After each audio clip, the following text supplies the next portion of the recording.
recording. Go away. And audio coming at you in 3, 2. Oh.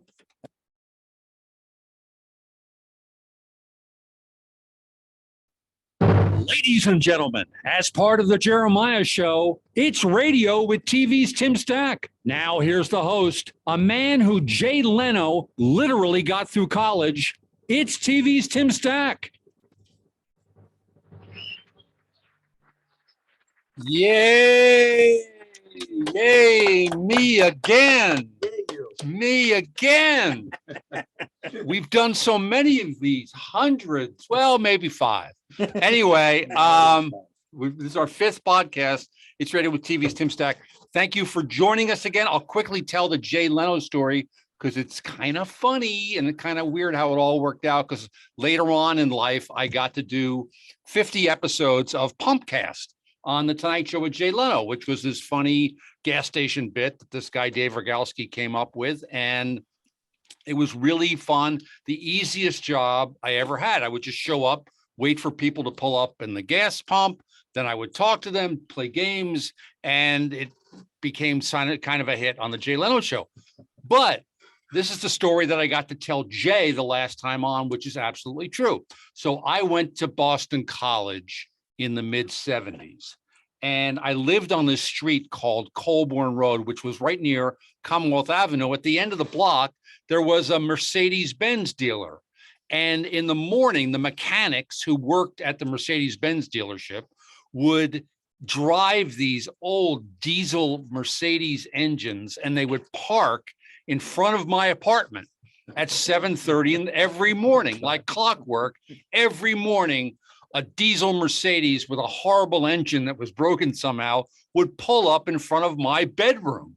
And the engine would grind and make these horrible noises because the mechanic needed to hear what was wrong with the engine.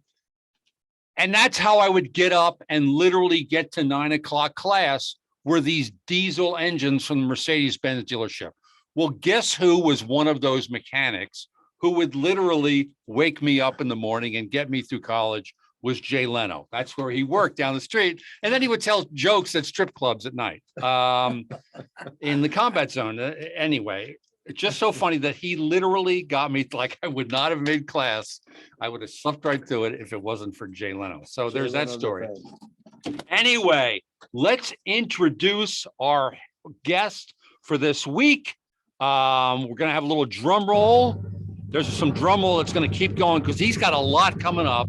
You can find him at ShalomShuli.com. He has 2 podcasts, The Shuli Show and the Uncle Rico Show, with like 8,000 episodes or something, with all kinds of great interviews on there. Jim Norton, Lisa Lampanelli, Jim Florentine, a ton more. There's prank calls, there's stand-up clips, there's Howard Stern clips. He's on Cameo. He's got 2 live dates this week. If you haven't seen him, it's so fun in person. I'll talk a little bit about that later. But he's at McGuire's in Bohemia, New York, this Friday and Saturday. Go see him live. Here he is, Mr. Shuli Egar. Yay! Wow. Yay. I had no idea I had this much going on. You have a life, my friend, that you didn't know about. Where are you right now? You look like you're on a porn set in the 70s.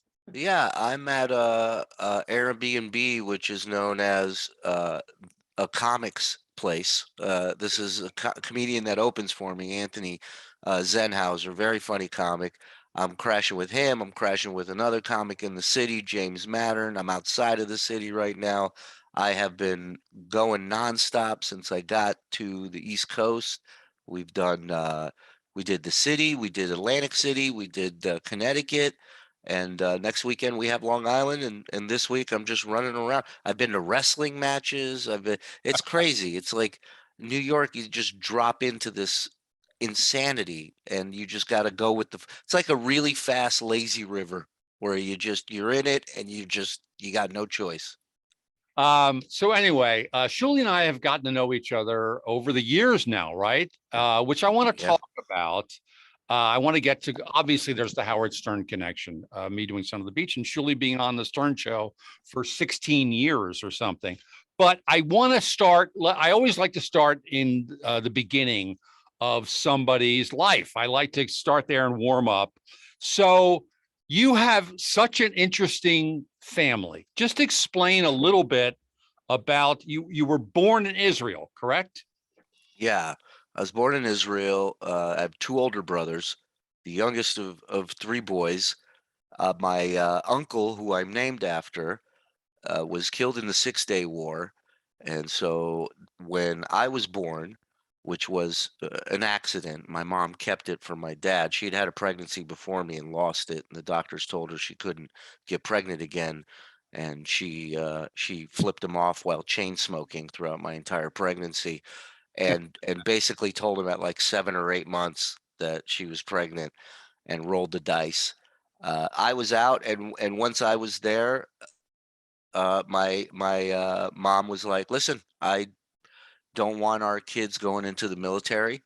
They had a hunch that things wouldn't, mellow out anytime soon in the Middle East. That hunch paid off. Yeah, and she's like, "I want a better life for my family," and they caught a lot of flack for that from family, from friends, that because in Israel, it's mandatory. You serve. Everybody there serves, and she was not having it.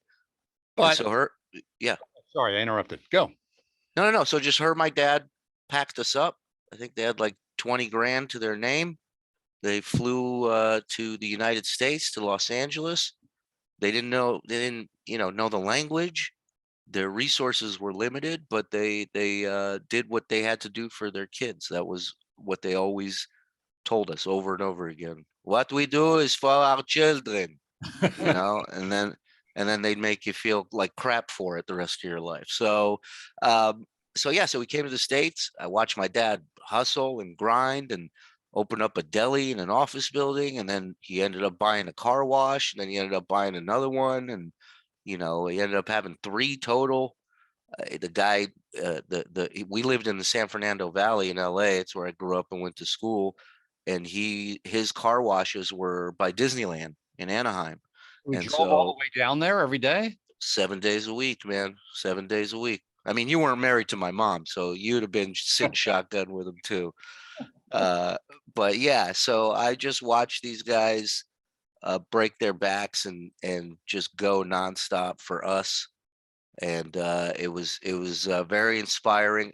All at the same time, they're insane. My parents, I call them a tag team of bad news. They love they love being the first to tell you. They live for it. Another element to all this is that your mother is Palestinian. Yeah, so she was born in Israel when it was Palestine. And so on her birth certificate, she's Palestinian. She's not Israeli. So she's Jewish. She's Jewish. Yeah, absolutely. Yes. But she's Palestinian, So technically. Yeah. Oh, I see. Okay. Yeah.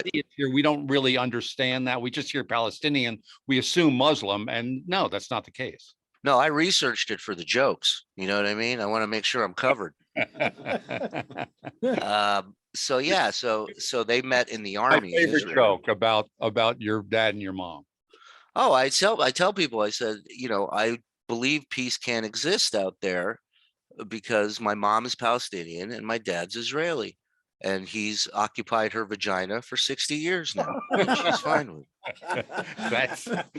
That's one of my favorite jokes. There's so Yeah. So you know what? Let's stay on your folks for a second. Dr. D, can we play that clip? This is from Shuli's the Sober album. Yeah, I did an album where I did two shows back to back, and I did the same set list for both shows, but the first show I did completely sober, and the second show, in between the first and second show, I got drunk and stoned as quickly as possible and ran up there and tried the same material. You had a 90-second break. You were able. I did. I wanted to do a social experiment and get hammered, all on someone else's dime. That's funny. So let's hear this clip. This is called "Afraid of Flying." No, that's not the right. That's the song we were going to introduce. That's the opening intro for my album, Speaking of which- Shulichi. Afraid of flying. I recently found out my dad's afraid of flying when I flew with him from LA to Vegas. And it's a 45-minute flight, but I knew he was afraid of flying because he wouldn't shut the up the minute we got on the plane. He just kept talking. Up until we're taxiing to take off, he's still talking. None of this would be a problem, except all he's talking to me about is statistics of airline crashes. That's all his memory can work with. So he's been in a couple wars. He can't hear, so he's loud. So other people are now hearing these fun facts. And you just hear, the flight attendants prepare for departure. And then from the back here, 1998. Sioux City, Iowa. A plane just like this one. Delta, same airline. Flip over on takeoff like we are doing now. Oh my God, that's so funny. I'm jumping around here, but when did you start to know like you could do voices? Like your impression of your dad, as we'll talk about Tan Mom, which is how we met, your rendition of Tan Mom. But like at what age did you start like knowing like I could do voices pretty well, like really well? I think the first impression, actually the first impression I ever did was that I learned was Bobcat from Police Academy, Bobcat Goldthwait. Yeah, sure. Me and my friends were my friend Wesley and I were just so just drawn to this character from Police Academy and that voice. And we watched it over and over. And I've always loved radio. I'm a very audible person. Like I love listening to stuff, people's laughter. That was a big thing for me coming over from Israel. I had this weird name. At that time I had long hair, and it was like I couldn't have done more to draw attention to myself if I tried, and nobody knew, I'm from Israel. They're like, you speak Jewish? Like they didn't know anything. Like me. And yeah, and so it was tough. So my whole thing of like kind of disarming people with that was humor, was like I meet people and I'm like, my first thought is, I wonder what their laugh sounds like, because they're snowflakes. There's no two that are the same. So Right. for me, That's funny. I never thought of that. yeah, for me, it was always like a inner challenge, like make this person laugh. I got to hear what this sounds like. Right. And so Bobcat was probably my first impression that I did. And then I remember being like 11, maybe 12. My oldest brother had a place in Palmdale, not to brag, sorry, but For those who know Palmdale. yeah, and we went over to his place, and I found his high 8 video camera, and I put it on, and I just walked around his place in my best Robin Leach voice. Yeah. And doing an episode of Lifestyles of the Not Rich and Not Famous, and just goofing on all the stuff in his house, which he still has that video of me doing it. But I've always loved voices, and with my parents' voices, it's tough not to go into that, It's so funny. So then the family moves to Vegas, like after high school or during high school. When did you guys all go to Vegas? Yeah, they left after high school when I was just getting out of high school, and I did not want to go to, like, I grew up in Vegas because we lived in LA, but my mom was an addicted gambler for years, and so she would go to Vegas like twice a week, a month. And she bring you? Oh my God, let me tell you something. I would go with her to Vegas, like I was her co-pilot. We would get in her Oldsmobile. I remember one time she called and made a reservation at a hotel, and then we got in the Oldsmobile, and from LA to Vegas, she made it in 3 hours. I'll never forget. The speedometer the needle was buried, right? Like you just didn't see it. And I'll never forget, she went up to the front desk and she's like, "I'm here to check in." And the woman's like, "Oh, Mrs. Egar, how was your flight?" "The flight was good." She didn't hesitate at all. Like, so yeah, there were signs that she might have a problem, but for me, it was like I was going with her. She was giving me money. And at 7 years old, I was taking a cab from the Sands Hotel to Circus. I'd play video games upstairs in the arcade, and I'd make sure I'd have enough money left over for a cab ride back, plus tip. That's class. At ladies and 7 years gentlemen. old. 7 years old, just oozing class. "Have a good night, boss." Handing him a Finsky, the 7-year-old. Take me to Circus. Yeah. Okay, we got 1 minute to go. We're running out of time already. So but you stay in Vegas because that's where you got your stand-up career started, correct? Yeah, I met Sandy Hackett, Buddy Hackett's son, who gave me stage time inside casinos, which is almost impossible to get in Vegas because there's no circuit there. So if you're an established represented act, you'll work Vegas. The rest of us, we're all doing dive bars, trying to write material to compete with gambling addiction and losing your mortgage. That's always fun. God. Unbelievable. See, yeah, Buddy Hackett. Did you ever get to meet him at all? I did. Oh, I you- did.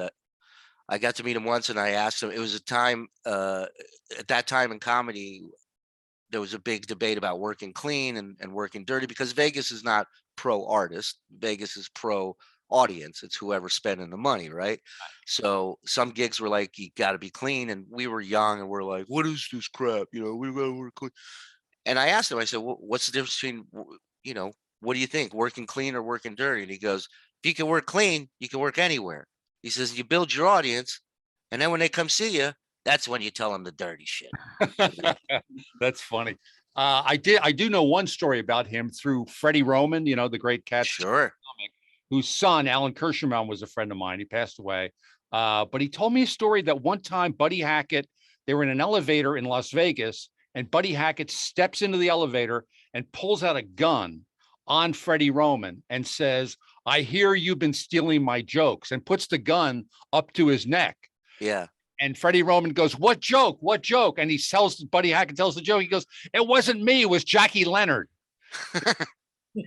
These are old Catskill comic names that I love, which anyway. Sandy told me a great Buddy story, by the way. Yeah.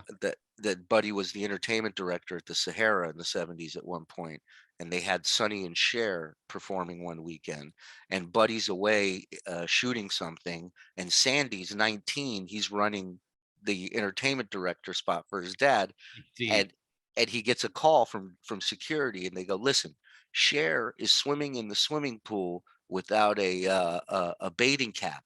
It was a state law back then that women had to wear bathing caps in the pool. So they go, you got to go get her out of the pool or get her to wear a bathing cap. So 19-year-old Sandy Hackett goes over to Cher, one of the biggest entertainers in the world, and he says, I'm sorry, state law requires that you have to wear a bathing cap. And she looks at him and she goes, F off. And he goes and he calls his dad, and he's like, I don't know what to do here. Cher's in the pool, security saying they got to come out, or she's got to put it. And he goes, well, did you talk to her? And he goes, yeah. He goes, what'd she say? She told me to F off. And he goes, well, what are ticket sales like? And Sandy goes, well, every show's sold out. He goes, well, then F off, leave her alone. That's great. Okay, we're going to take our first break of 4 breaks. We'll be right back with more of Shuli Egar. It's radio with TV's Tim Stack. Excellent, excellent. Yes. Hey, can I say, Shuli, let me say, my mic's on, yeah? Yes. So Tim, these shows, these comedy shows, you're doing great behind the scenes and in-depth interviews and all that, but I'm laughing like through these shows. And then when I re-listen, I'm laughing. Great. And my mouth hurts, my muscles and that tells you we're not laughing enough these days. If I'm worn out after a Tim Stack show, that's good. Isn't that? Well, thank you very much. I appreciate that. Thank you. God, I wish there was more comedy these days. You guys are working on it though. Yeah, Sprung. are all You working want on it. Sprung, which you're doing. Mm-hmm. Okay, we're coming back with some Tan Mom. Coming back with that. Yes, sir. Yes, sir. Here we go. Let me start the recording. How are you? Hello, Bobo. How are you? Like my hair? Hold on, time to tan. You got her tan gun. Oh, is that a tanning gun? I thought that was a blow dry. I was going to have you touch me up. Hey, Bobo, you attracted to tan? Stand by, stand by. Got an issue. Hold on, please. Hold on, please. Shouldn't have asked you to swap out the master. No. We're fine. We're fine. We're fine. We'll just do it. the My other- fault. I screwed it all up. No. You're fine. All right. And we're gonna go ahead and pick it up from the top of that piece. Okay?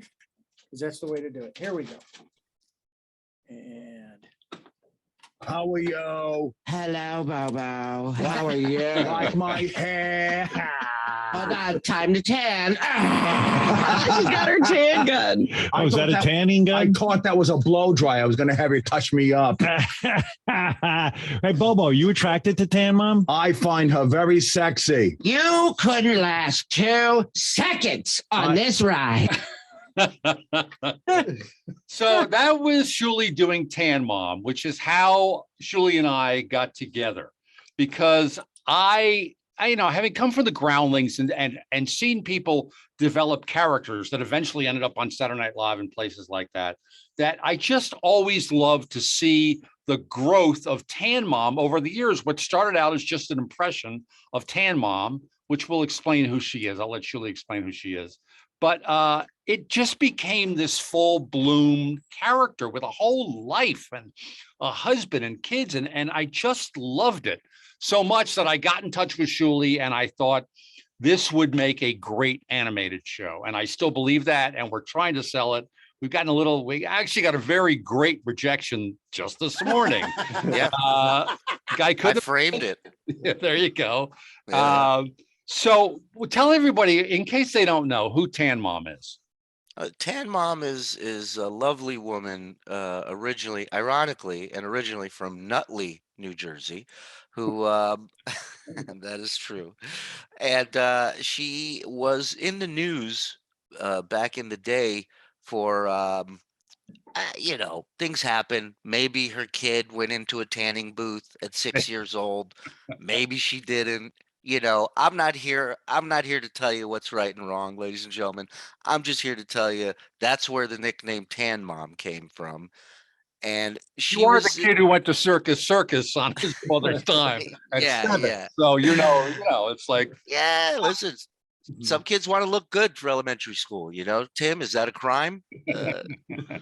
So she was in the news for that, and then a few years after that she kind of hopped on the radar of the Stern Show and kind of calling in and becoming an honorary member of the Whack Pack, which are a group of the world's elite, if you will. Which I should also mention that when you go to see Shuli live, you never know who's going to show up. So if you're a Stern fan and a Whack Pack fan, chances are somebody is going to show up and be part of the audience that night, and then you meet them afterwards. It's always a great show. And I'll just plug again, he's at McGuire's in Bohemia this weekend in New York. And not only is it a surprise to the audience, it's a surprise to me most of the time too, when they show up.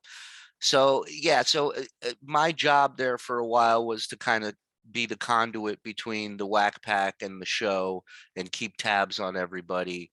And she was somebody that I spoke with on the phone regularly. That's where a lot of these impressions came from, on SNL. I remember Artie telling on Mad TV, when they had an impression to learn, they would just put on a Walkman and they would just play that person's voice over and over and over again. And that's literally was my job, was to talk to these people every day. So I just started kind of doing her impression. And the coolest thing about it is, when I'm in junior high and I'm listening to the Howard Stern Show on the West Coast for the first time, and I'm hearing this guy on there by the name of Billy West doing all these voices and running puppets, and like my favorite comedy is organic, on the spot comedy. It's where you get the hardest laughs. It's where when something clicks, it's just magical, right? And let's play the second clip of you doing Tan Mom with Tan Mom in the studio. So it's Tan Mom v Tan Mom. Yeah. Would you mind having a discussion with yourself? Go ahead.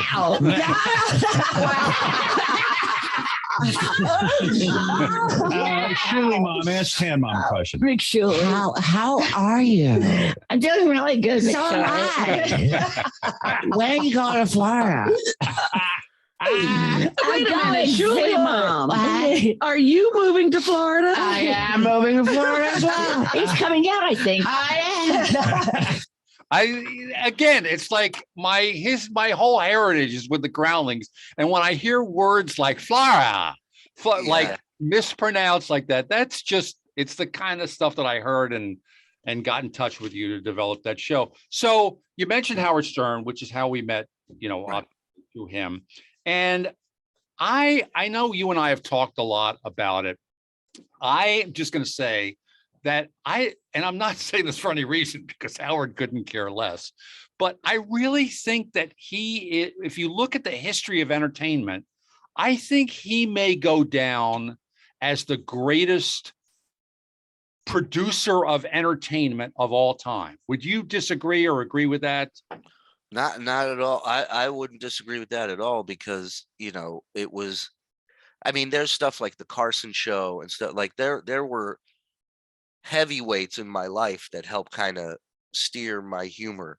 Rickles, Carson, and Howard is on the top of that list. I mean, his show, first of all, comedy aside, it was the first reality show when you really think about it. I mean, here's this guy fighting with his bosses, fighting with his wife at the time, fighting with his coworkers, letting you in and behind this curtain.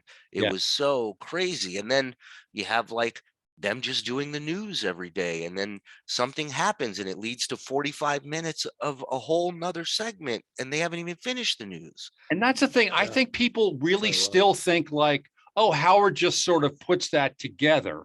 And it's just years and years when he was doing 5 days a week, 4 hours a day of entertainment. And then, then he's doing a TV show with me at the same time and a movie. And it's just, I don't know how he did all that. And I can understand why he doesn't want to really do other stuff anymore. I always compared it to like when the animal people would show up on Carson and bring out animals like that. That was Howard's show in its prime, was just everybody handing him an animal and going, let's see him make something out of this, But I do want to talk about like, only because I had a little bit of exposure to it. And my impression was that Gary Delabate was really good at his job. It may not come off like that on the air, but I found him to be very good at his job.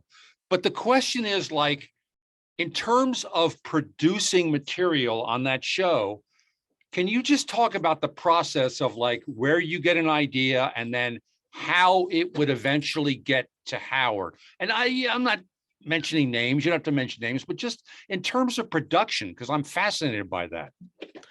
Yeah, I mean, it's a much bigger machine now than it was when it was just Jackie, Howard, and Fred, writing bits. This is, there's a team of people now, team of writers, funny people from all walks of entertainment. And they, we have a couple pitch meetings once a week, twice a week. And then whatever is kind of whittled down off that list, it's anything and everything from what's in the news to staff stuff to whack pack stuff, whatever you hear of or working on or think might be interesting. Because, one of the hard parts is coming up with something that's not on his radar that's good enough to get on his radar. You know what I mean? He's at the point right now where he's like, I don't want to learn about new shit. Like I don't want to, like do I know it? Great. Now I have a little bit more of a vested interest in this going further. Right. So yeah, it's pitched there, then it's whittled down, then, work on it a little bit more. And once it's done, but once it's a little bit more refined and there's a direction and there's a, a beginning, a middle, and end, we send that to him and see what he wants to go forward with. So But you're always pedaling, you're always working, you're always creating, and you don't know if it's all going to get there. But at the same time, for many, many years, for me, the coolest thing about it is it never felt like a job. So it wasn't a problem.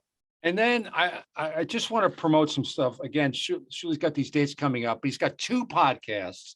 The Shuli Show, which I've been on, which is great. And then this new show, the Uncle Rico Show. So why Uncle Rico is one of my favorite movie characters of all time. Mine too. Dynamite is, I watch it once a year. I've watched the DVD where you hear the director's commentary, which is fantastic to hear, how they made this genius film. But why the Uncle Rico Show?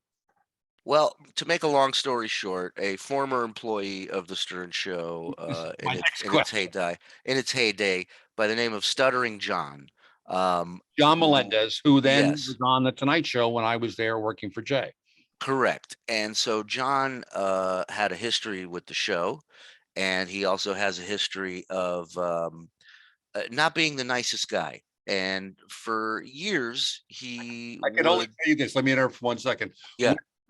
When the Stern Show would call, when I was doing Son of the Beach and they want me on the air, when Gary would call, he'd say like, Tim, I know, I'm sorry. It's 3:45 in the morning. Howard was wondering if you could, I'm really sorry. It's just really, really appreciate if you come on. And then when John would call, the phone would ring and he would just go, hey, Tim, John, hold on. It's so, and nothing's changed. Nothing's changed at all. But so he would take these shots at me, knowing that I was working for the show, but I was also kind of under this umbrella where nobody told me not to get involved with this guy, but starting a fight with him would probably not be a good look for me at my job. Right. So I avoided it. I took the high road. He continued to podcast and broadcast and talk about me and make claims about me that weren't true. And I always took the high road. And then we went and broadcasted from LA for a week's worth of shows with the Stern Show. And he figured out which hotel we were staying at. And he showed up at the hotel with a camera crew. It was a guy fatter than him with a cell phone like this. And he walks up to me and tries to do like his Stuttering John thing with me. And my thing at that moment was like, if I respond the way I want to respond, we're about to have a fist fight in this hotel lobby. So I just casually walked over to security. I said, can you get this gentleman away from me? And then the next day he goes on all over YouTube, look at Shuli the chicken running away. And again, I took the high road. So you waited till you left. And I left the show. And even after I left the show, I took the high road with him. I said, I'm not going to get involved with this idiot. Well, turns out a good friend of mine by the name of Carl, who has a show called Who Are These Podcasts? They basically review podcasts that their fans send to them to review. Yeah. And the reviews are usually not great. And they have a weekly segment on their show dedicated to clips of Stuttering John from his podcast. Yeah. And when I tell you, Tim, you love characters, you couldn't write a character like this. He is unbelievable. And the fact that I stayed away from just responding to this guy, much less even argue, to me, I don't hate the guy. Right. I find him wildly entertaining. And all I'm doing on this Uncle Rico show is taking clips from his show that are all over the internet. Right. And watching them with my comedy friends, Mike Morse and Bob Levy. Right. And we comment and make fun of these clips. And this. We got to take a break, but I still want to know, and it's so funny to watch both of Shuli's podcasts, and they're so different, but because this one is dedicated, but why titled Uncle Rico? All he does is talk about the past. I see. That's all, he's one day away from going, I bet I can throw this football over this mountain. What do you think? Okay. We're going to take another break talking to Shuli Egar on It's Radio with TV's Tim Stack. Okay, excellent. All right, next segment. So now we're going to play that shout out. Yep, you got it. Clip. Here we go. Ready? Yeah. Here we go. I think it's time for a drink. What do you guys say? So I'm doing 2 shows tonight. This is the sober show. That's why I'm sweating like I committed a crime. Don't mind me, just addiction, guys. And then this next show, I'm doing a completely not sober. So if any of you guys want to see me fail. And no, this was the scary show. My wife goes, sober and not sober. Are you worried? And I go, yeah, I've never done a sober show before in my life. So this is the first. And Very good, very good. That was Shuli Egar. He's performing this weekend at McGuire's in Bohemia, New York. Make sure you catch his podcast, The Shuli Show and the Uncle Rico Show. And Shuli's website, ShalomShuli.com, has so much free entertainment that it's just free. So just go there. Speaking of free, I'm going to plug myself for 1 second, not literally. I was going to say, this is a family show, Tim. Take it easy. You were though I was one who was telling you that. So the show Sprung on Amazon Freevee. It's out. All 10 episodes are up. It's really getting great reviews and great following. And it's weird because it's a weird channel, Freevee. But I always say, go to Amazon and type in the word Sprung. It'll take you there. If you don't, or download Freevee, either one. But it's free television. It's really good. So let's go back a little bit. I want to talk about your first, like the open mic experience in Vegas. So you go, like, I know Sandy Hackett gave you, but there must have been like a 2-minute time somewhere where you got up and just did 2 minutes. Was there anything before the Sandy Hackett appearance?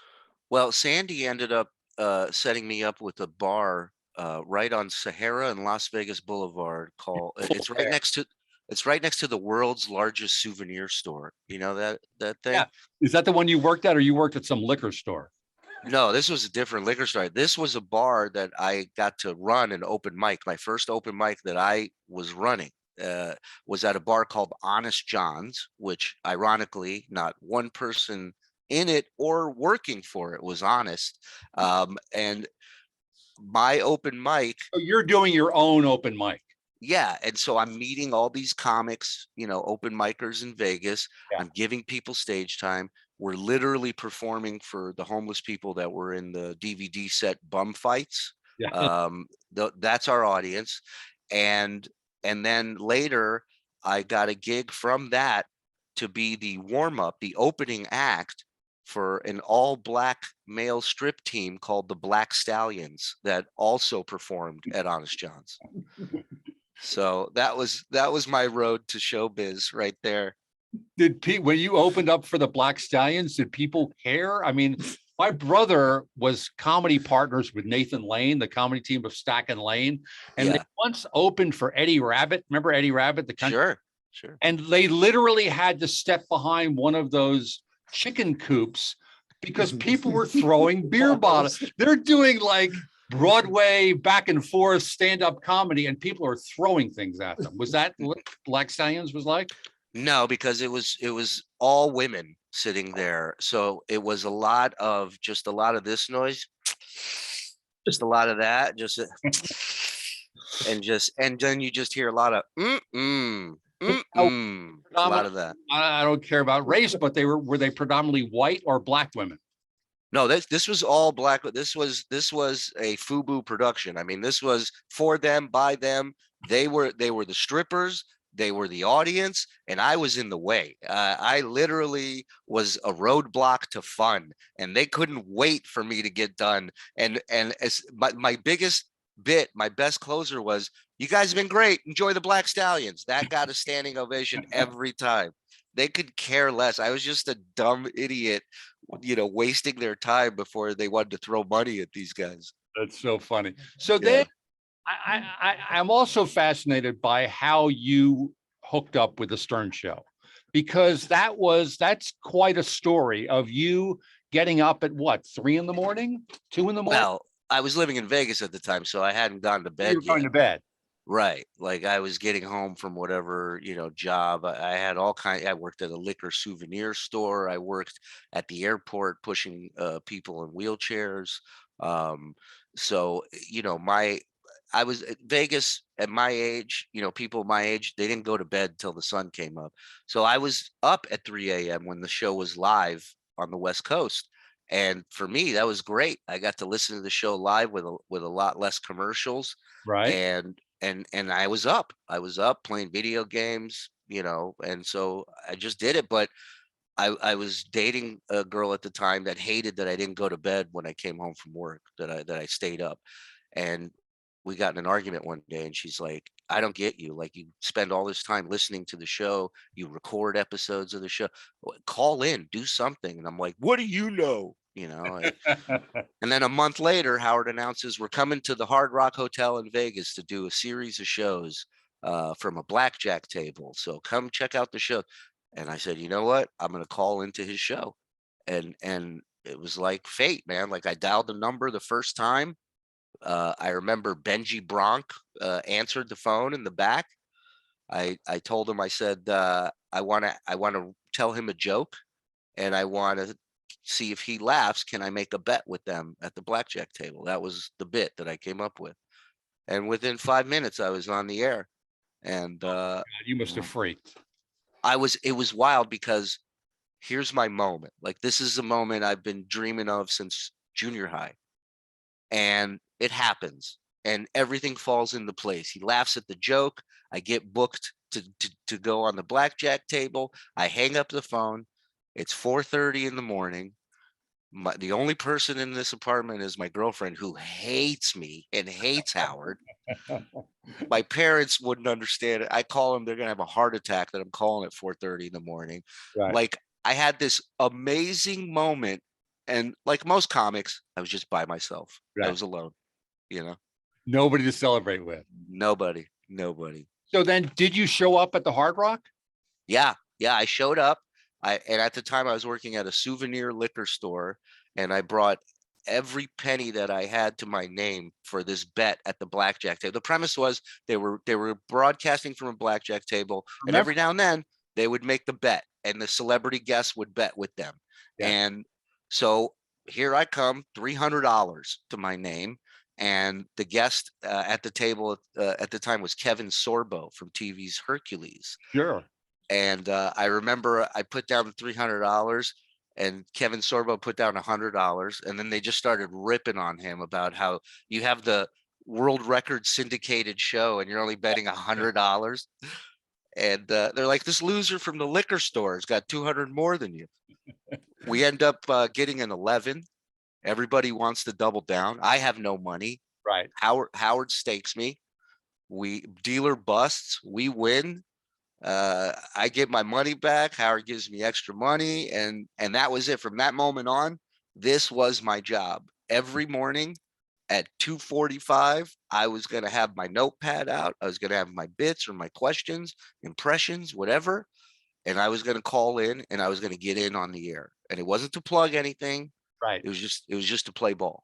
It's such a great story. And it's really, I mean, it's also speaks to the, you know, when before that show got so big and produced, there was just a down to earth, very kind of minimalist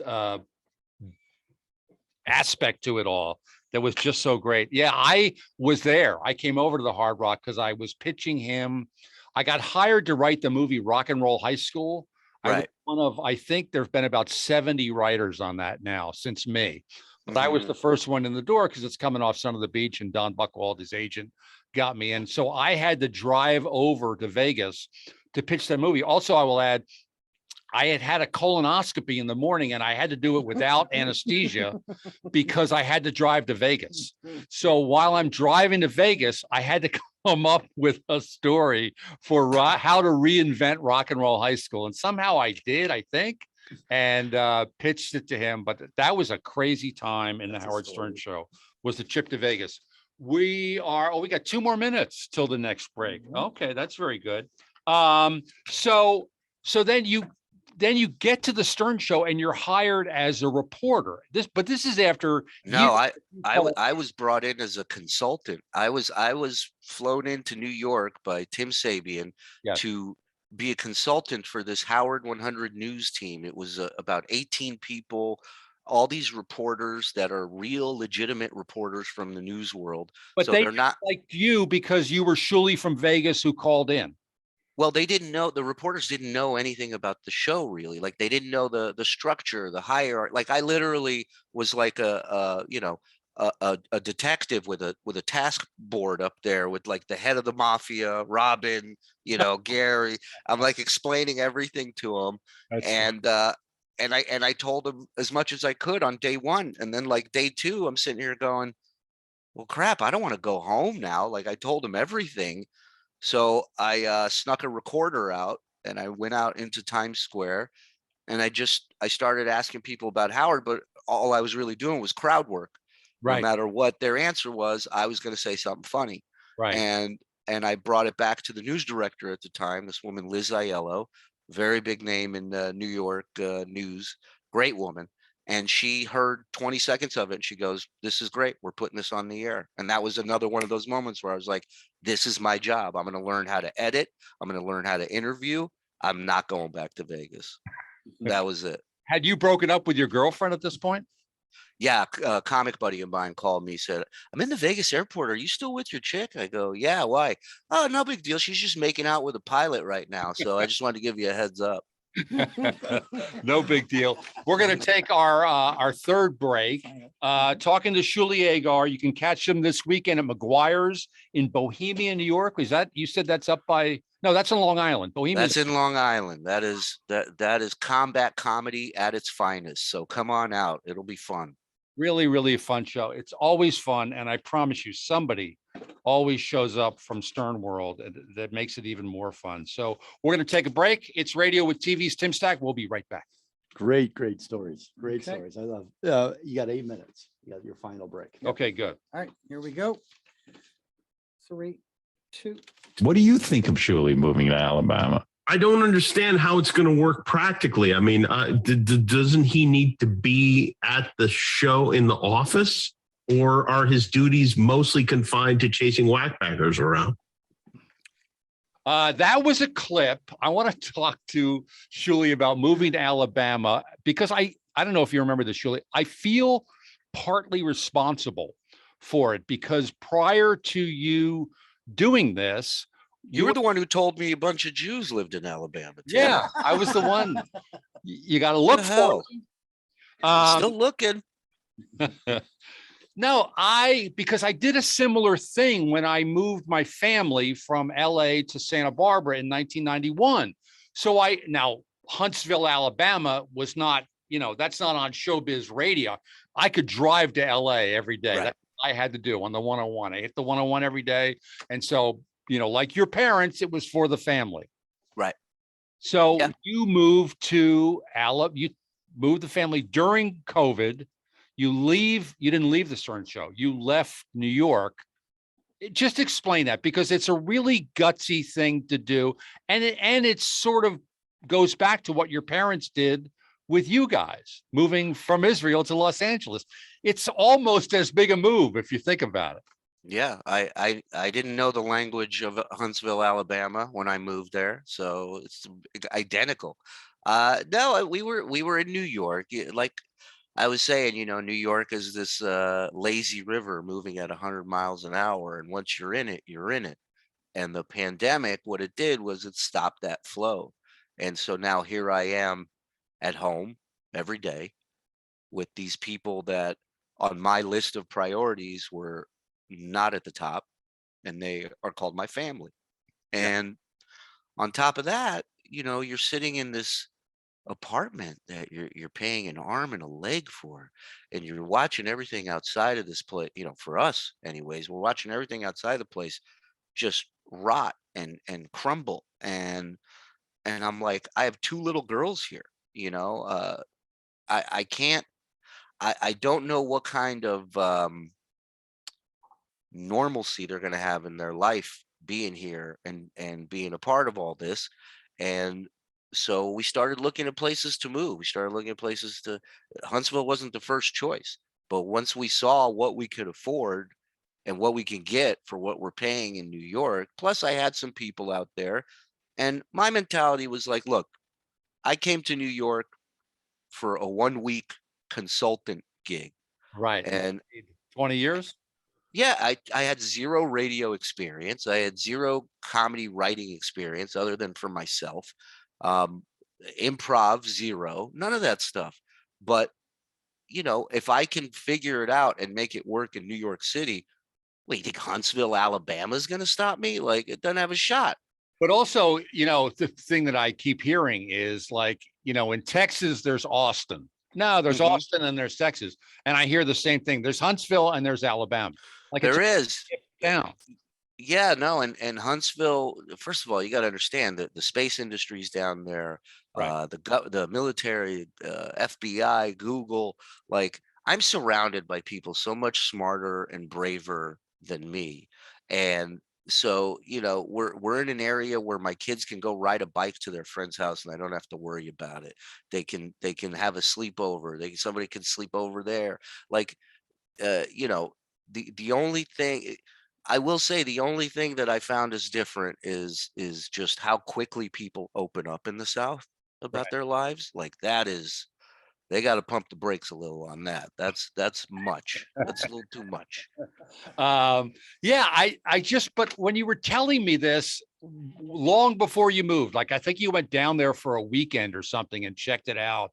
But I just kept thinking like, I completely get it because going back to LA, my daughter was at this nursery school that was way too fancy for us to be at, but we knew Mhm. somebody and she was in the 3-year-old class and we went to the 4-year-old class's graduation. Yeah. All of a sudden this music starts and down this, there was a backyard and down the steps comes Pia Zadora. Speaking of this, her husband owned the Riviera and she comes down leading all the 4-year-old kids in a V with her in the middle, singing "We Are the World" to open this. They're 4-year-olds, and it's Pia Zadora and Meshulam Rickless. That was his name, the owner, her husband, and he's in a wheelchair with the head tilted to the side because he's 105 at this point. Right. He's barely hanging on.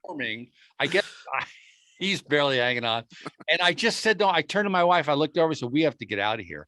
And this opportunity came up to move to Santa Barbara. And that's what we did. So I completely got your motivation you were ridiculed on the Stern show for doing. Well, that's the other thing. It's like, and I found that very interesting in a place like New York, which is all about we open our arms to anyone and everyone. We are all the same. We treat everybody the same.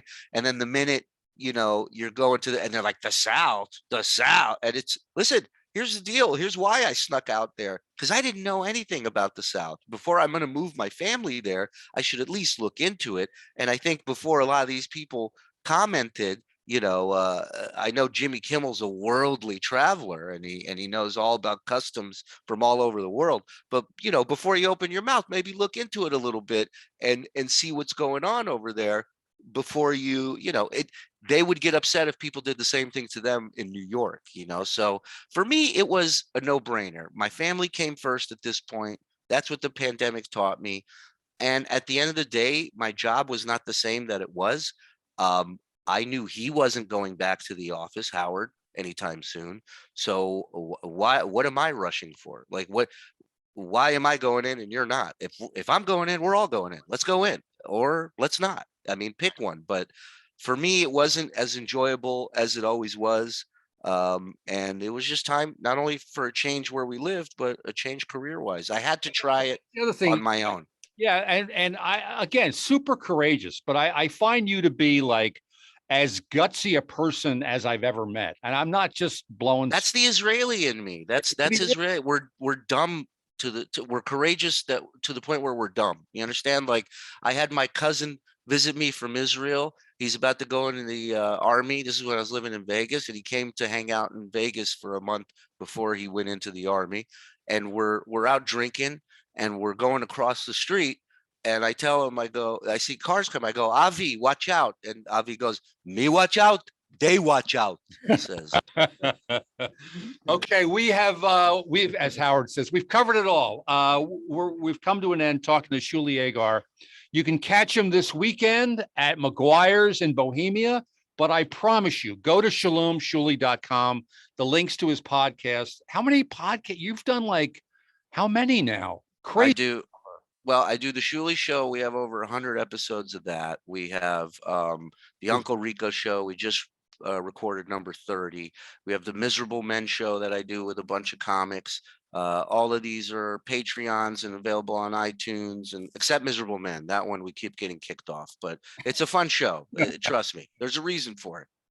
But it's all there. All the links are there at ShalomShuli.com. I promise you, it's a great trip.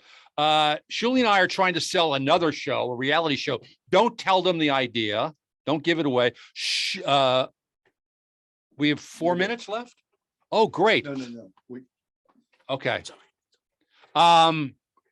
It's a great idea that Shuli told me and I leapt on because it's such a good idea. So I tagged on it. So we're out selling that. We're still trying to sell the Tan Mom animated show, which I think somehow we're going to get that done. But anyway, catch him on his website. Shuli, thank you for doing this. I'm new at this, but I really appreciate you being here and taking the time. You're a pro, buddy. No matter what you do, nobody knows genius like you. You ooze genius. I've told you that before. You have a little genius on your face right there. Wipe it off. Thank you so much. We'll see you next time on It's Radio with TV's Tim Stack, and have fun. Okay. We're good. Oh, that was really good. I love what it took for you to make it and just not giving up and doing all those different things. That's such a good story to hear, I think. Listen, it took more for me not to call Kimmel a cunt on your show. So, don't forget that. Oh, man. All right. We need to get from you, if we can, Shuli, we need to get a radio drop for the Tim Stack's program. This is radio. It's radio with TV's Tim Stack. Okay. You want to promote in between your podcast, or you know how this goes. All right. Anything you want to promote. All right. So I'll count you down in all of this out. 3, 2, 1. Hi, everybody. Shuli Egar here, half man, half amazing. Just want to talk to you about my good friend, Tim Stack. That's right. You know the show. It's radio with TV's Tim Stack. The man's a genius. We all know it. So stop acting like he's not. They said, oh, you can promote whatever you want. I don't want to promote anything. I want to promote Tim Stack. Okay? So when people say, what's Shuli got going on? What's his next gig? Tim Stack. That's what I got going on. Come see me at Tim Stack next month. Thank you. Love it. Beautiful. Beautiful. Love it. That's great. Thanks for making me laugh. And let's see. That's it. I think. Okay. Shuli, thank What you. do you want from me? Blood, Tim? When does this stop? I almost did a Rickles to you when you brought up Howard. I was going to go, Tim, I talked to you before the show and I said, I've signed NDAs up the wazoo. I can't talk about any of this. Why are you forcing me to do this? Great stuff. Love you, buddy. Thank you guys for having me. I'll talk to you soon. Thank you. You got it. See ya. Nice to meet you guys. Nice to meet you too.